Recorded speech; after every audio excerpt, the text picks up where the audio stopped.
Assalamualaikum warahmatullahi wabarakatuh.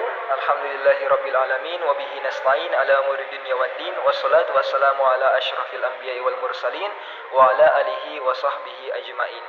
Apa kabar teman-teman sekalian? Semoga amal ibadah kita, salat kita, puasa kita serta bacaan Quran kita diterima oleh Allah Subhanahu wa taala.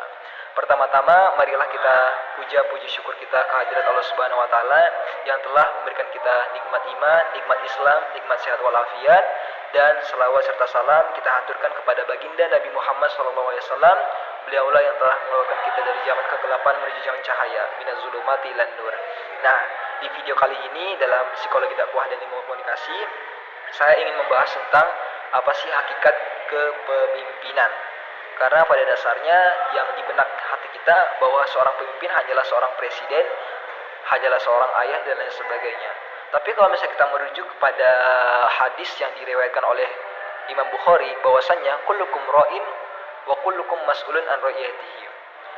Fal umirul lazi 'alan nasi ra'in wa huwa mas'ulun anhum war rijalu ra'in 'ala ahlil bait wa huwa mas'ulun anhum wal mar'atu ra'iyatun 'ala baiti ba'liha wa waladiha wa hiya mas'ulahu anhum wal abdu ra'in 'ala ma la sayyidihi wa huwa mas'ulu anhu. Alla fa kullukum ra'in wa kullukum mas'ulun an ra'iyatihi. Yang artinya setiap orang di antara kalian adalah pemimpin dan bertanggung jawab atas yang dipimpinnya. Maka seorang pemimpin besar yang memelihara manusia bertanggung jawab atas mereka.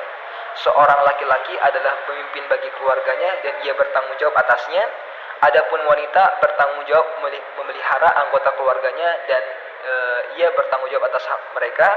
Dan hamba sahaya memiliki tanggung jawab untuk memelihara kekayaan tuannya dan bertanggung jawab atas hal itu. Ketahuilah bahwa setiap orang di antara kalian adalah pemelihara dan setiap orang di antara kalian akan dinilai bertanggung jawab tentang piaraannya itu.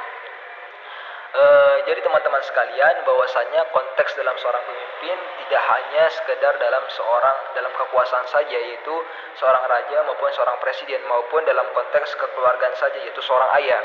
Tapi lebih tepatnya pemimpin adalah kita sendiri, masing-masing dalam diri pribadi kita sendiri. Karena apa? Karena pada dasarnya kita membimbing jiwa raga kita untuk melakukan sesuatu, entah itu baik maupun buruk. Tapi ingat teman-teman sekalian, bahwasannya apa-apa yang kita telah lakukan dan apa-apa yang telah kita kerjakan pasti akan dimintai pertanggungjawabannya. Misalnya, Allah Subhanahu wa taala berfirman, "Innas sam'a wal basara wal fuada kullu ulaika kana mas'ula." Bahwasannya setiap innas sam'a, pendengaran, wal basara, penglihatan, wal fuada, dan juga hati, kullu ulaika kana mas'ula, pasti akan dimintai pertanggungjawabannya. Jadi untuk konteks ini alangkah baiknya di bulan Ramadan ini kita melatih sifat kepemimpinan kita akan diri kita sendiri. Janganlah kita melakukan maksiat terhadap anggota tubuh kita yang telah dikaruniai oleh Allah Subhanahu wa taala, pendengaran kita, mata kita, dan juga hati kita. Karena pada dasarnya itu semua akan dimintai pertanggungjawaban. Dan juga momentum puasa ini di bulan Ramadan, Allah menurunkan sebuah ibadah yaitu as-siyam, adalah puasa, yang dimana as-siyam adalah junnah, perisai bagi seorang mukmin. Kalian pernah sadar gak sih, ketika pada saat bulan puasa itu pasti ada pemberian iman yang diberikan cuma-cuma oleh Allah Subhanahu wa taala. Karena apa? Karena pada dasarnya ini adalah rahmat dari Allah Subhanahu wa taala yang diberikan kepada makhluknya untuk lebih meningkatkan ketakwaan kepadanya.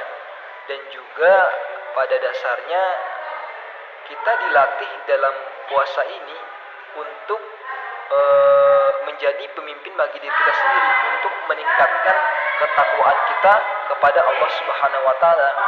Jadi konteks pemimpin itu bukan hanya sekedar dalam hal kekuasaan saja, tapi lebih tepatnya kepada diri pribadi kita masing-masing. Karena apa-apa saja yang kita lakukan, apa-apa saja yang kita kerjakan pasti akan dimintai pertanggungjawabannya. Dan juga kita bisa meraup kepada status kita yaitu mahasiswa, pada dasarnya kita pastilah dalam hal kepemimpinan pasti ada hak dan kewajiban. Ada hak kita untuk mentaati dosen dan juga ada hak kita untuk ada kewajiban kita untuk mentaati dosen dan ada hak kita untuk meminta ilmu dari seorang dosen tersebut. Jadi teman-teman sekalian, kita harus menyadari bahwasannya kita ini adalah pemimpin. Dan kita juga harus awas pada diri kita sendiri bahwasannya setiap yang kita lakukan pasti akan ada rekam jejaknya oleh Allah Subhanahu wa taala.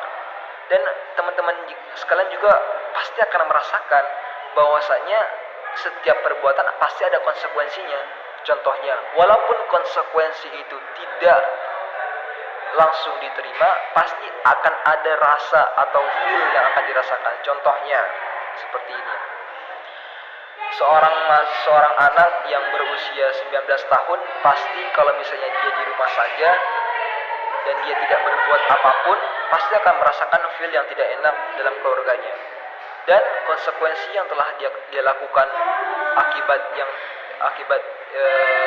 telah dia perbuat, pasti dia akan merasakan konsekuensi yang lebih buruk daripada yang ia rasakan. Jadi intinya adalah kita ini adalah pemimpin, bukan hanya sekedar memimpin seorang penguasa, memimpin rakyatnya, tapi lebih tepatnya seorang diri kita sendiri adalah memimpin jiwa raga kita. Kalau misalnya kita tarik psikologisnya, Allah itu seakan-akan memberikan sebuah fakta tersirat, kamu, yang membuat kamu itu susah adalah diri kamu sendiri, karena kamu tidak mampu untuk memimpin diri kamu sendiri. Dan yang membuat kamu senang adalah diri kamu sendiri. Tapi pada dasarnya kesenangan, kesusahan, kebahagiaan itu pada Allah Subhanahu wa taala. Nah, kalau misalnya kita ingin lebih bahagia lagi, pasti kita harus berada dalam koridor yang telah diturunkan oleh Allah Subhanahu wa taala maupun Rasulnya. Ya, saya rasa cukup untuk sampai di sini dalam materi kita hari ini dalam psikologi dakwah dan ilmu komunikasi. Apabila ada salah kata, saya mohon maaf. Wabillahi taufiq wal hidayah. Wassalamualaikum warahmatullahi wabarakatuh.